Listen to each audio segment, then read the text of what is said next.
ये संसार सत्य। मैया, ओ मेरी प्यारी मैया, ये संसार सत्य है? आप सत्य हो? आप सत्य नहीं, आपका परिवार सत्य नहीं, आपका व्यापार सत्य नहीं, ये संसार सत्य नहीं, नदियां समुद्र पहाड़ सत्य नहीं, क्योंकि सब कुछ परिवर्तनशील है, सब कुछ बदल रहा है। माना कि कोई धीरे धीरे बदल रहा है, कोई जल्दी बदल रहा, पर संसार परिवर्तनशील है। और जो परिवर्तनशील होता है, जो बदलता है, वो सत्य नहीं होता, और जो सत्य होता है वो बदलता नहीं है। आप ही बताइए ना, बताओ, सच बदलता है कि झूठ बदलता है? सच कभी नहीं बदलता। सच तो तब भी वैसे ही था, आज भी वैसे ही और आगे भी वैसे ही। झूठ, आप लोग बचपन की फोटो देखना अपनी, और आप अपनी आज की फोटो देखना, तो आपके बचपन की फोटो में और आज की फोटो में आपको जमीन आसमान का अंतर मिल जाएगा। मतलब आप बदल रहे हैं, और झूठ बदलता है साहब, सच नहीं बदलता कभी, सच तो सदा है। इसलिए हम सब झूठे हैं। हाँ मेरी माँ, आप कैसी हो? मैया, हमारी मैया जब गुस्से में आती है ना, तो क्या बोलती? झूठी कहीं की। सही कहती है वो, तू झूठी है, और तू ही क्या, सब झूठे। हम भी झूठे, तुम भी झूठे, संसार झूठा है साहब। इस झूठे संसार में रहकर आप लोग कहते हैं महाराज जी हमें सुख चाहिए, हमें सुख चाहिए। आपको तलाश किसकी है? सुख की। जितने लोग यहाँ बैठे हैं या जितने लोग सुन रहे हैं मेरी बात को, आप सुख की तलाश छोड़ दीजिए और भगवान की तलाश में लग जाइए। जो ईश्वर की तलाश में है बस वही सुखी हैं, और जो सुख की तलाश में है ना उनके जीवन में सुख है, ना आनंद है, ना भगवान। इसलिए सुख को मत तलाशिए, ईश्वर की तलाश में निकलिए। और ईश्वर को भी तलाशना कहाँ है? ईश्वर सत्य है, तो उसे कहाँ तलाशे हम जाकर? बताओ, भगवान को कहाँ तलाशे? मैया, ईश्वर को कहां तलाशने जाएं? कहां मिलते हैं वो? कहां? मैया, कहां तलाशे? बताओ, ईश्वर को कहां तलाशे? आप बताओ। हाँ मैया, आप बताओ, भगवान को तलाशने कहां जाएं?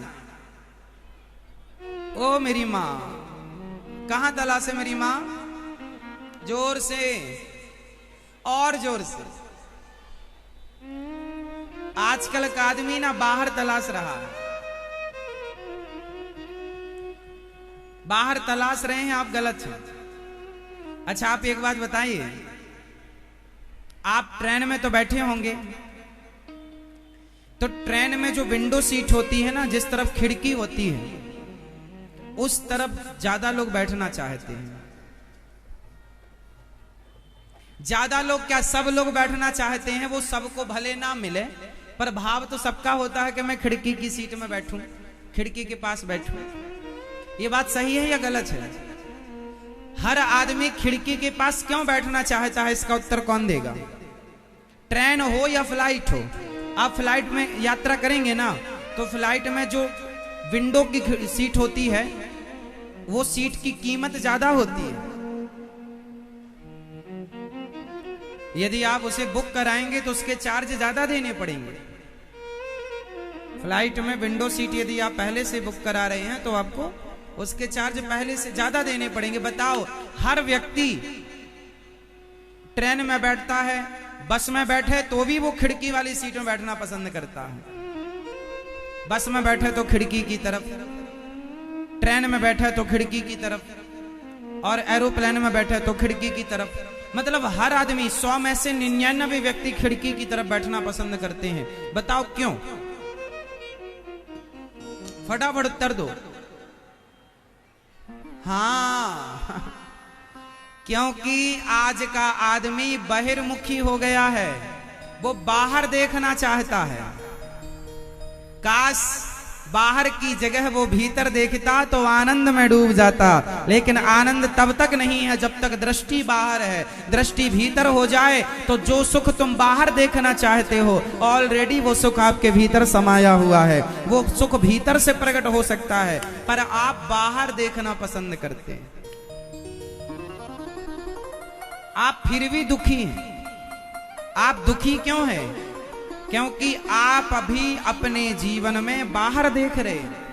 आप अपनी गृहस्थी की गाड़ी में भी तो विंडो वाली सीट में बैठे हैं, खिड़की वाली सीट में बैठे हैं। आप कहां देख रहे हैं कि मेरा पड़ोसी कैसा है? आप कहां देख रहे हैं मेरी पड़ोसन कैसी है, मेरे रिश्तेदार कैसे हैं, मेरा वो कैसा है? आप ये कभी नहीं देखते कि मैं कैसा हूं। इसका मतलब आप भी गृहस्थी की गाड़ी में बैठे तो हैं, लेकिन बैठे विंडो वाली सीट में देख रहे हैं दूसरों को। यदि दूसरों की अपेक्षा कभी अपने पर नजर डाली होती तो आप क्या से क्या हो गए होते मेरी माँ। क्या करें, नजर बाहर बहुत। इसलिए कहता हूं बाहर ना देखा करो मेरी माँ। बहिर्मुखी ना बनो, अंतर्मुखी बनो। लोग कैसे हैं,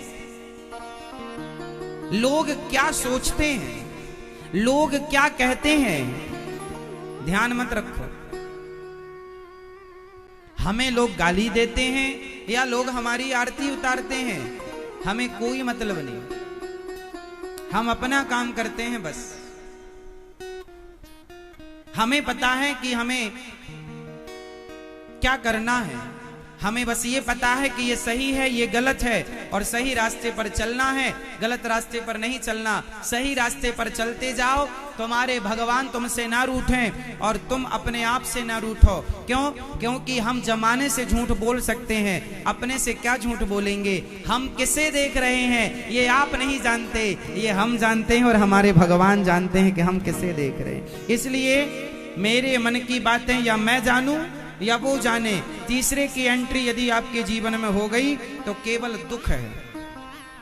इसलिए कहता हूं अपने आनंद में जिया करो, बिंदास रहा करो, हंसा करो, मुस्कुराया करो। खूबसूरती आपकी हंसने मुस्कुराने में है, लेकिन आप तो बस रिश्तेदारों का, परिवार का रोना लिए बैठे हैं सालों से। आपका तो रोना ही खत्म नहीं होता। जब देखो तब रोना, जब देखो तब रोना, जब देखो। क्यों रोना? क्योंकि आप विंडो वाली सीट में बैठे हैं, क्योंकि आप बाहर देख रहे हैं। आप ये देख रहे हैं कि उनके पास कितना सारा है। आप कभी ये नहीं देखते कि उनसे ज्यादा फुटपाथ पर सो रहे लोगों से, हजारों लाखों लोगों से ज्यादा ईश्वर ने तुम्हें दे रखा है। जो तुम्हारे पास है तुमने उसे देखकर कभी ईश्वर का धन्यवाद ना दिया। जो नहीं है उसकी शिकायतें भरपूर की, क्योंकि विंडो वाली सीट में बैठे हैं। कौन सी सीट में हैं आप लोग? खिड़की वाली। सामने वाली खिड़की में चांद का टुकड़ा। हाँ पगले, सामने वाली खिड़की में चांद का टुकड़ा नहीं रहता, भीतर वाली खिड़की में चांद का टुकड़ा रहता है। बेवकूफ बना दिया दुनिया को। लिखने वाले ने गीत लिख दिया, गलत लिख दिया। सामने वाली खिड़की में एक चांद का टुकड़ा रहता, गलत है ये। सही है कि भीतर वाली खिड़की में मेरे कृष्ण कन्हैया रहते हैं, श्री राधा रानी रहती हैं। अरे भीतर देखेगा तो मिलेगा पगले। ये चांद का टुकड़ा जो जिसको देखकर जमाने ने ये गीत लिखा होगा, वो चांद का टुकड़ा तो बूढ़ा बुढ़िया होके मर भी गया होगा। तेरा चांद सदा ना रहा है, सदा ना रहेगा, पर मेरा चांद सदा रहा है और सदा रहेगा। मेरे कन्हैया ही चांद है ना मेरी माँ। इसलिए कहां बैठोगे आप लोग? अंदर वाली खिड़की में, अंदर वाली कुर्सी में अंदर देखोगे। बुरा जो देखन मैं चला, बुरा न मिलिया कोई, जो दिल खोजा आपुना हमसे बुरा ना। अपने को देखो साहब। यदि आप सोचो, आप जितने लोग यहाँ हैं और टीवी पर सुन रहे हैं, यदि आप अपने को देखने लग जाएं तो आपके घर परिवार का आधे से ज्यादा रोना समाप्त हो जाएगा। आप अपने को नहीं देखते, आप दूसरों को देखते हैं। और दूसरों को देखने में फायदा है कुछ? हमारा पड़ोसी बहुत अच्छा है, हमारा पड़ोसी बहुत बुरा है, हमारी पड़ोसन बहुत अच्छी है, हमारी पड़ोसन बहुत बुरी है। हमें क्या करना? उसके अच्छे होने से भी हमें कुछ नहीं करना और उसके बुरे होने से भी हमें, वो कितना अच्छा और कितना बुरा है हमें क्या, हम कितने अच्छे और हम कितने बुरे हैं, हमें अपने से मतलब होना चाहिए। आज का व्यक्ति अपने से मतलब नहीं रखता, बाकी सबसे मतलब रखता है, इसलिए परेशान है। वो अपने से मतलब रखे तो सुखी हो जाए। सुख के मंत्र तो आपके मुट्ठी में है, पर आप कभी यूज नहीं करते, उस राह पर कभी आप चलते नहीं, बस सामने वाली खिड़की को देखते रहते हैं। है ना मेरी माँ? जो लोग कहते हैं कि हमें खिड़की वाली सीट चाहिए, समझ लेना सब बहिर्मुखी हैं, बाहर सुख ढूंढ रहे हैं ये। इन्हें बाहर भी ना मिलेगा और इन्हें अंदर भी ना मिलेगा। मिलेगा जब तो स्वयं के भीतर छानबीन करो, अपने को देखो। तो हमारी भागवत जी ये सिखाती हैं, सच्चिदानंद रूप ईश्वर सत्य है, जो सबके भीतर समाया हुआ है चित्त के रूप में। आपके भीतर भगवान है। मैया आपके भीतर भगवान है कि नहीं? बोलो हाँ या ना। जगाओ, बाहर वाली खिड़की में बैठे हैं, बिल्कुल देखो, आते ही देखने लगे बाहर।